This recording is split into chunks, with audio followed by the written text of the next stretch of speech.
Hey everyone, Tactics here, and today we have some exciting news with the 9.1.5 PTR notes finally being revealed. We got a bit of a teaser earlier on this week with things like Blizzard announcing Covenants are going to be fully swappable, Legion, Time Walking Mythic Plus, but now we finally have the notes behind this, and there's some interesting changes that were not previously announced by Blizzard in these notes. So let's start off by going through it. Of course, allied races, new customization options, and they removed some of the unlocking requirements. But going into the actual class stuff, so 2-minute cooldowns are now going to be reset at the beginning of Mythic Plus dungeons. Previously it was just 3 minutes and longer, so potentially opening up the door for a few more classes to pop things before dungeon starts. Otherwise, just a nice quality of life if you're testing something before the key. And then here's the big news. The following area of effect abilities are no longer maximum target capped, and instead will deal damage beyond 5 targets. Yes, so the target capping is at least partially being reverted. Now, we don't have the exact numbers on how much damage the reduction is going to be beyond 5 targets, but we have this little blurb here that I'll read.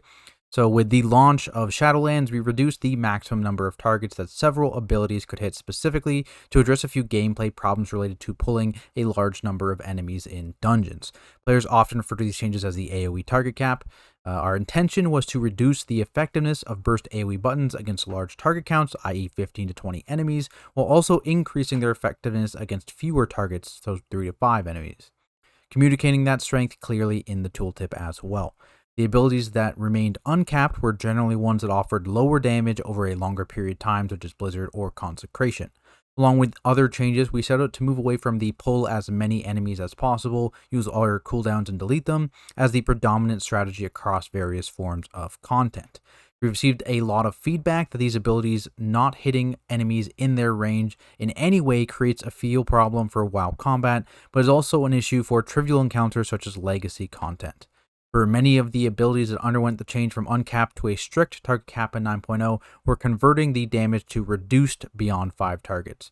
This means that the ability will deal full damage against 5 targets, reduce damage to each additional target beyond 5, and this means that while the overall damage done by the ability increases with the number of targets, the individual damage done to each target will decrease. This solution means that abilities and their relative classes will still have a very strong niche against 4 to 6 enemy packs, but they'll be able to hit things more than that.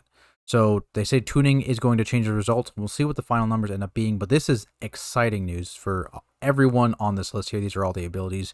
There's a ton of them. I'll link this down in the below if you guys want to check it out for yourself, but there are a ton of abilities being uncapped here. Again, obviously it's going to be number dependent, but this is not a change I was expecting to see this expansion, right? I was expecting this to be similar to the GCD change back in BFA, if you remember, where they implemented that in BFA and they started taking it out at the beginning of Shadowlands. So I was not expecting these changes. So honestly, I am very happy that this is happening in 9.1.5. Right now, 9.1.5 is looking like an amazing patch, and it's not even a full content patch, right? It's just basically a whole bunch of quality of life changes to the game, and I could not be happier with how it's looking so far. But yeah, there's a massive list here. Not going to read through them all. I already read this massive blurb up here, but check it out. Great changes so far. On top of this, there's a bunch of tuning here to both abilities and conduits for various classes and specs here. So far, good changes. I'm not going to go into specifics of these just yet. I think I'll probably save that kind of stuff for the official patch notes just because they're pretty volatile. But overall, they're really focusing on big buffing to those pretty niche or useless conduits. I can see like 650% here, 600%. So they're really looking to kind of bring up those underutilized conduits, and hopefully in the next build or the next coming builds, talents, things like that, things that weren't used. I know Nightfade Paladin, I think, saw a pretty decent buff here. Yep, there it is. So buffs targeting the underutilized covenants, conduits, talents looks like what they're targeting here. As opposed to nerfing down the big ones, which again is a balanced philosophy that I can really get behind. So I think overall that's great to see, and I'm excited to see overall how this patch kind of shapes up.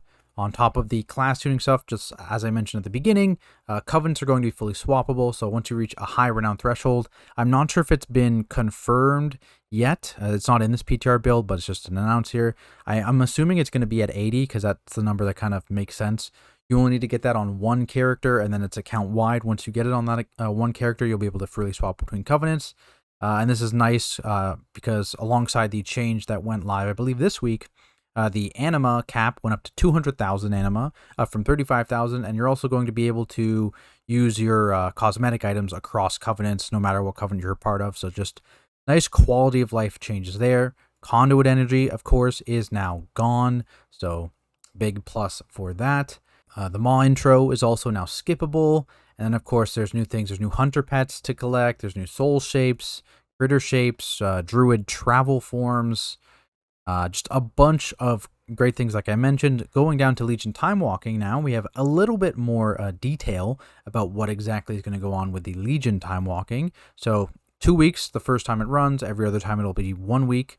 But basically what's going to happen is these 6 keys, so Black Hold, Eye of Ashara, Dark Art Thicket, Vault of the Warden, Neltharian's Lair, and Court of Stars, are going to be able to drop as time-worn keystones. So separate keystones from the normal keystones.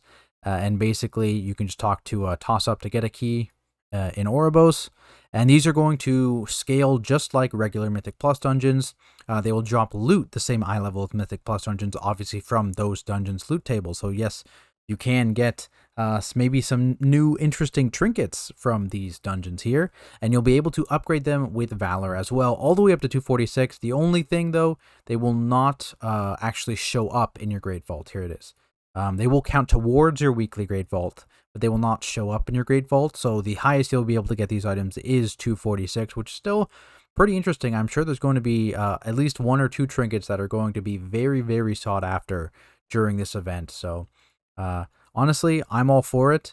Like I said, I've said a couple times, is that I'm hoping that this is just the beginning of this, potentially rotating a couple dungeons from previous expansions seasonally. So like for the entirety of Season 2, maybe 2 of these dungeons are in there, and that's an interesting thing to think about. Obviously, this is just 2 weeks out of the season, 1 week whenever this first time is done. But I think it would be really, really interesting. It would help solve a lot of the monotony in the gearing. Like you're always looking for the same trinkets, the same rings, the same everything, every patch outside of whatever the raid gear fills in. So I think this would help with that a lot if they're able to do that. And this is, my guess, this is a bit of an experiment to see how it goes for them tuning wise and scaling wise, to see how difficult this would be for them to maybe implement in Season 3. Maybe we'll see how that goes. Aside from that, more quality life stuff. This is like the motto of this patch here. Legacy loot rules now in place for BFA, a little bit early, I believe. I believe it normally took another be at the end of this expansion would happen, so it's happening early here. We got island expeditions and warfronts. You can queue in smaller groups, island solo, warfronts 5. Some quality of life stuff happening in the Legion breaching the tomb stuff. Upgraded heirlooms also happening, and actually some PvP changes. So they're adding basically tiers in between the current rankings. So if you look after 1800, sorry, they're adding 1950 in here.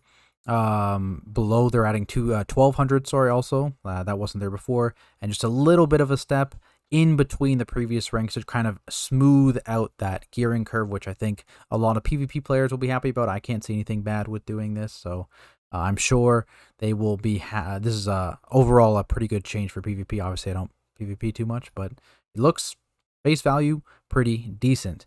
We also have the legendary recycle system in place in this patch. So the rune carver will now let you destroy an existing legendary, and he will return all of the soul ash and all of the soul cinders, 100% of them to you. The only thing you're losing out on there is the gold that you spent to buy the item and the missives in the first place. So you're getting all those time-gated resources back. And so, if you do something like put on the wrong stats, you want to move to a different piece, this is something you can do if you just want to invest a little bit of gold to do that. So that's, honestly, it's a good step. I'm happy with them implementing something to deal with this in some way. So I think it's a great change. It could be a little better, obviously, if there's I know gold right now is a huge part, getting a ton of players by getting these legendaries. Some changes targeting like Korthite crystal acquisition, stuff like that, have reduced the prices pretty significantly recently, and hopefully those prices continue to go down so that people can actually afford to buy multiple of the higher ranked legendaries. From there, I think one more thing I wanted to cover, yeah, the group finder improvement. So actually some pretty decent improvements to how group finder is going to work in this patch as well. So you can now search by a key range. So 5 to 9 will get you key levels between levels 5 and 9, which something obviously couldn't do previously. You also have the ability to set a minimum score or rating requirement, which is previously it was just eye level beforehand, but so you get a little more restrictive if you so choose. And you can also now select a play style to set expectation for the group. So no more, big pumpers or chill group in the title. You can actually set that beforehand and kind of know who you're getting maybe a little bit better. Overall, though, tons of fantastic quality of life changes in this patch. I'm super excited for it. Super excited for Legion Time Walking. Super excited for a bunch of spells to be uncapped. I am so ready for 9.1.5. But, let me know what you guys think down in the comments below. Are you guys excited? Is there something else you guys want to see in 9.1.5? Let me know what you guys think down below. Otherwise, though, thanks for watching. You can always find me over on my Twitch channel if you guys want to ask any questions about keys, mythic rating, tanking, any of that stuff over at Tactics on Twitch. Otherwise, though, that's it for me, guys. I'll see you later.